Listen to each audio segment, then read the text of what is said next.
Hey, I'm Jeff. I'm a professor at Miami University. We have a couple hundred faculty that are potential users of Goosechase, which overusing it in the past, I would give it a 5 out of 5.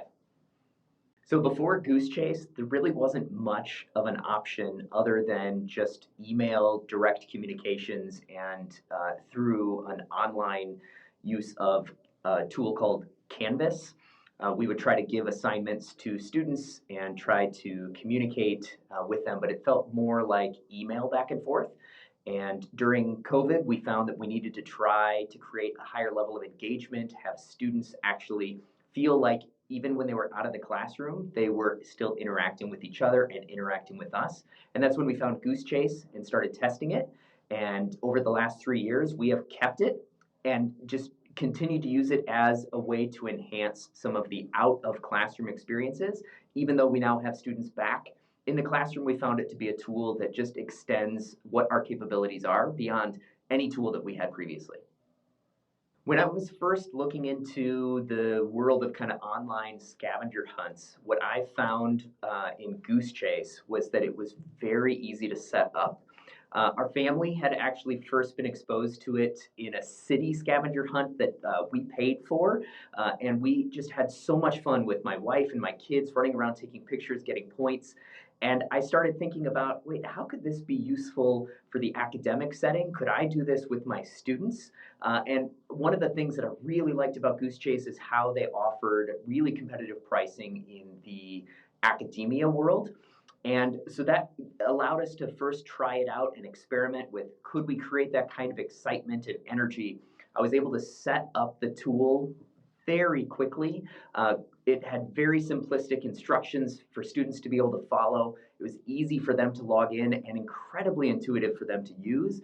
And as soon as they started completing challenges and could see their things hitting the leaderboard and see the activity feed, I found that that just really created a high level of momentum for them to keep going and to finish the challenge strong. So it was really easy getting started with Goosechase. I found that there were a lot of samples that you could pull from and give you ideas of kind of where to begin.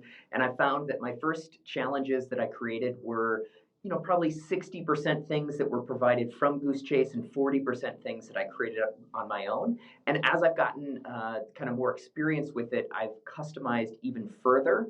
And one of the things Goosechase is great about is that you can pull from your own things that you've created. So I keep recreating similar experiences semester after semester for my students, and I can create a new whole activity for a new group of students in about 30 seconds from just pulling from a previous set of examples that I have run, a challenge that I ran in the past. And I've also found it incredibly easy to pull down the information after it's completed by students. The downloading feature is incredibly strong and allows me to keep track of what was done from semester to semester and have an archive of it. If you're considering getting Goosechase, think about situations where you really want to create some extra motivation and momentum. Uh, Everyone is kind of driven by that idea of status and competition. It's very human nature. So anywhere that you think that could be inserted in order to just increase that participation a little bit further, I found it to work really well for 10-year-olds, for 22-year-olds, and also I've used Goosechase in some of my consulting projects as well with 55-year-old doctors. And I found it is a similar level of excitement and energy. And so just be thinking about that, yeah, people have that little kid inside of them. And this is a great way to release that, to create some momentum and some competitive energy in a fun way. So I would suggest give it a try with a small team project first. A group of 5 or 6 people, see how it goes, and then broaden it out to a group of 20 or 30. And when you're really ready, you can make it a group of 100. It scales very easily.